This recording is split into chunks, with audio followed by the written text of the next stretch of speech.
We've got the brand new brushless ESC and motor kit from Injora. This is for the Traxxas TRX4M. Let's take a look and see what you get in the box. So you got your brushless MBL32 ESC. This can support 2 to 3S LiPo batteries. And then you've got that really nice looking brushless purple Viper motor. Again, that can support 2 to 3S batteries. So this thing is really nice and small, looks really nice. You've got your connection there for the motor. You've actually got an XT30 plug on there. Then you've got your power switch, and then you've got your connector for your receiver. And this really nice looking motor. So it's an outrunner motor, which means you get to see the motor rotate as it turns, which is just super, super cool. And it's a 3600 kV motor, so it's going to have plenty of wheel speed on it.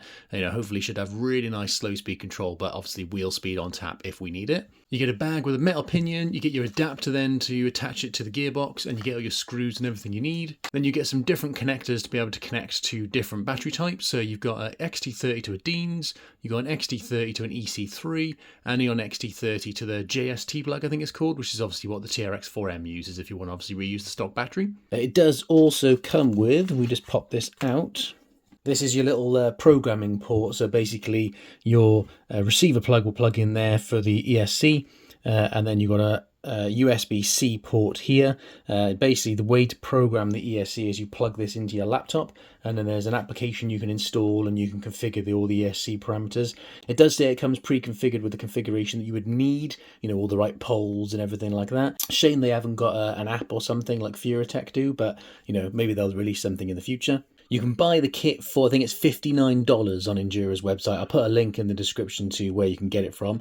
So let's go through getting it fitted in my Traxxas TRX4M Defender, and then obviously we can see what this thing's like. Obviously, one thing to note is that you won't be able to use your stock transmitter with your Traxxas TRX4M, because obviously it's an all-in-one ESC and receiver, so you will need a different receiver and a different transmitter to work with this brushless setup, so just something to bear in mind. Now, installing it into my TRX4M should be pretty easy. I'm just going to pop the body off, and then basically it should just be a case of removing the 2 screws holding the original ESC and receiver in. Then you got 2 screws holding in the battery tray, and there's 4 screws then holding in the gearbox. And then obviously we can take the gearbox apart, which will have, I think, 4 screws on it, or 3 screws, can't remember, we'll find out in a second. And then obviously we can take the stock motor off, put the brushless one on, and get it all swapped over. To make it a bit quicker, I'm going to use my new Injora cordless electric screwdriver as well, which this thing is just really cool, just makes short work of everything. So for all the screws, you're just going to need a 1.5mm hex driver. We'll do the battery tray first.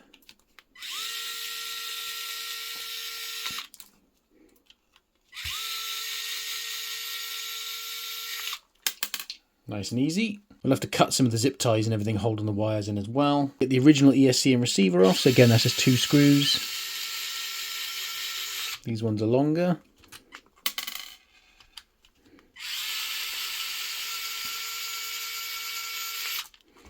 Okay, and that should just lift off, and we can get that out of the way in a minute once we've done all the cables. So let's get some snips, and we're going to have to snip this cable off here so we can pull all the cables and disconnect them, and then we can get to the 4 screws for the gearbox. Snip that off. Now we can just pull the battery tray out, and then you should be able to unplug all of your wires from your ESC, and then just feed everything through. So that's our battery tray out the way.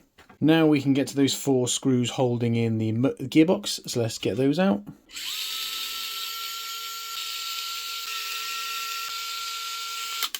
You could either disconnect the drive shafts, or you should just be able to pull the motor up and the drive shafts will just come off. Okay, so the next thing is to strip the gearbox down. You will need to take off at least one of the drive shafts to be able to split it.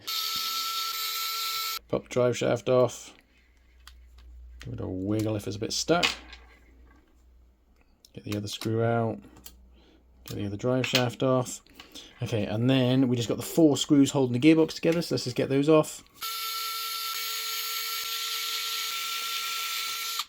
And then once you've got all the screws apart, you can just split the gearbox apart. So you basically just got the 2 bits. Now I am still running the bushings on mine, as you can see, and they are a bit crusty. To be honest, I'd recommend changing to bearings while you're doing this at the same time, because obviously you'll get a much smoother rig then anyway. I haven't got a bearing kit on me, so I'm just going to carry on as I am. What you also want to do is just, as you take it apart, make sure you remember which gear goes where. So I'm just going to pop them off one at a time. I'm just going to stick them in the other side that came off, just so I remember which one goes where. And then this one's going to go over there. Okay, I'm just going to stick it on the floor. Well, not on the floor, on the bench.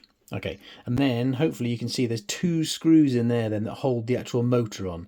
So we're going to undo those 2, then we can actually disconnect the motor from the gearbox. They are also 1.5mm hex drivers as well. They should only be tiny little screws. Probably can't see, but... And then we should be able to just pull that off. There we go, and then we've got our original motor. So in our bag of goodies, we've now got our new pinion and we've got that motor mount. So let's just get that open so we can get all of that out. You want to basically mount the mounting plate on there first, and you can see you're going to mount it using the 2 recessed holes. And then you're going to put your pinion on the pinion shaft. You do need the pinion to be sticking off the end a little bit for it to actually be able to protrude enough in the actual gearbox. So you might have to do a bit of trial and error. You also do need a 0.9mm Allen wrench for the grub screw, which is like really tiny, like this tiny. So I did have to order an extra one because I forgot and I didn't actually have one in the right size. So yeah, this thing is absolutely tiny. So there we go. So the 2 screws are in there. So the motor is now mounted up to the gearbox. I did use the new hardware instead of the old screws because the old screws are really short. Just going to reassemble our gearbox just the same way we took it apart, and then we can get everything mounted back up again. Okay, we've got it all back together. So we've got the motor mounted to the gearbox, that's all back in there, put the battery tray back in there, and then what I've done is I've mounted the ESC, the receiver, and the power switch just all on the back here. So I just used some like Velcro sticky stuff to attach the power switch to the receiver to the ESC, and then the ESC is, probably can't see it, but the ESC is then just mounted to where the original ESC would sit on the back. Just added a few zip ties just to keep the wires nice and tidy. I didn't have any micro receivers knocking around, so I'm just using my 6-channel Fly Sky. I think it's the FSG7P, I think it is.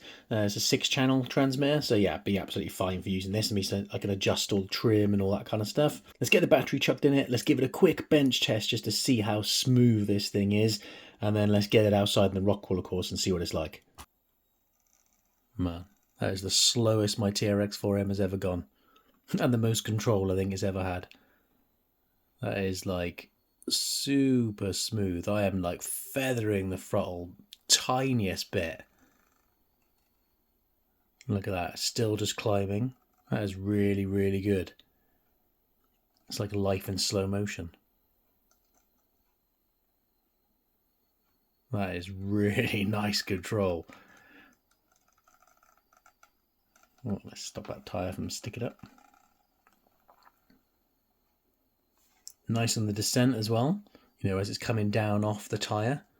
We might stack some tyres up in a minute and see what it's like kind of descending, because sometimes obviously they can get carried away with themselves when they're descending. Yeah, I mean, that is silky smooth. And for what, $60 for the whole combo? Yeah, your TRX4M needs this. This is just really nice. And before we get it out on the rocks, let's just see what this thing's like for power, shall we? Nice, we've got loads of wheel speed now. It's so cool, I love that noise as well.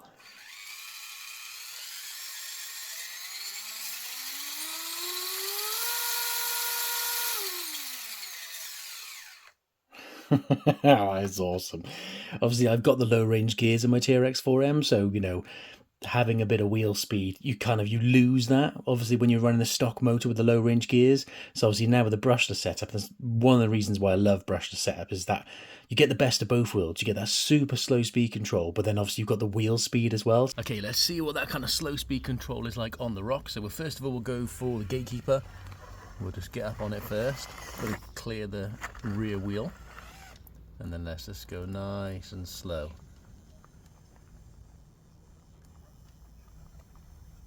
Nice. Just kind of keep it a constant throttle. It's nice and slow.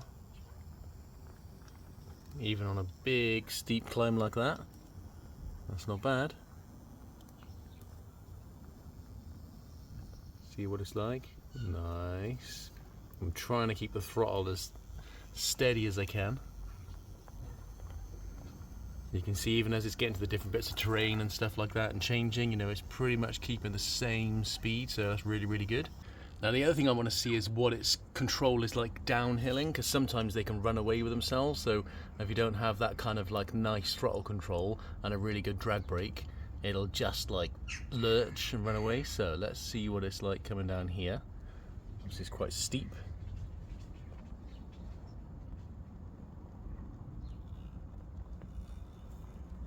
Nice. Just nice and smooth. That's really good. I like that. Have massive ground clearance issues when we get to the bottom. Oh, nice. That's what I like about the brushless systems is, you know, you've got the best of both worlds. You know, you've got that really slow control, but, you know, you can give it a bit of throttle if you want to as well. Nice.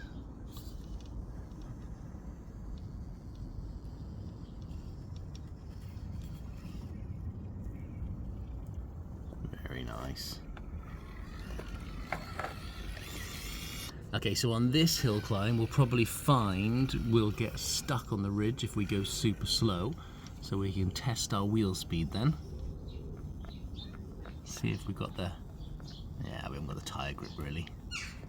So now we can test our wheel speed.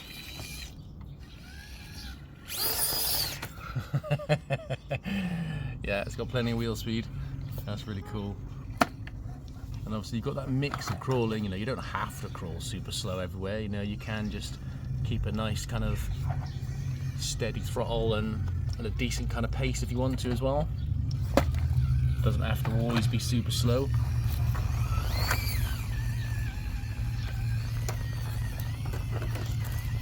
Nice. The other thing I like about a brushless system is you've got that wheel speed as well, so, you know, this is on the low range crawler gears. You know, still got plenty of wheel speed. So, you know, you could be walking along with that on the trail without it going super slow, so yeah, that's really cool as well. Last one, let's just try it up here. Again, we'll see if we can go nice and smooth. I'm running the Swamp Claws on mine, so they're not really the best rock tyre to be honest, but you know, still decent. Nice.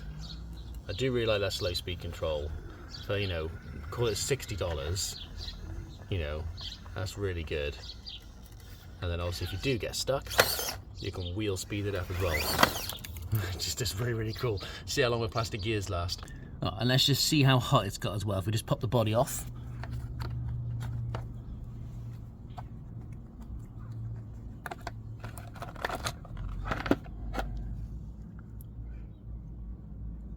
That's like lukewarm, so that's really good, because sometimes with the brushless systems, you know, when you're slow crawling, you know, they get really hot, which obviously you don't really want. But yeah, that's really nice and cool, so that's really good. I'm really happy with that. I got a Furatech system as well, and I wouldn't say I noticed any difference between this new Injora brushless system and the Furatech system. The only difference I would say is the tuning app. Obviously the Furatech system, you can do an app on your mobile, which is really cool. The Injora one is like a PC app, and you've got to do like COM ports and stuff like that to get it connected. So hopefully they'll come up with an app as well, because that'd be so much easier to use. Otherwise, I would say for the price of the Injora one, you know, $60 for a brushless system, you know, ready to run on the TRX4M, and obviously they're going to make it compatible with other rigs as well. I just think that's really good value for money, and it's really good. You know, I'm really happy with it. It's done everything I wanted it to do. We got punch, we got wheel speed, we've got slow speed control, it's got really nice descent, you know, just, yeah, it's ticking all the boxes. Hope you found that useful. Drop me a comment if you've got any questions. Thank you very much for watching, and we will see you on the next one.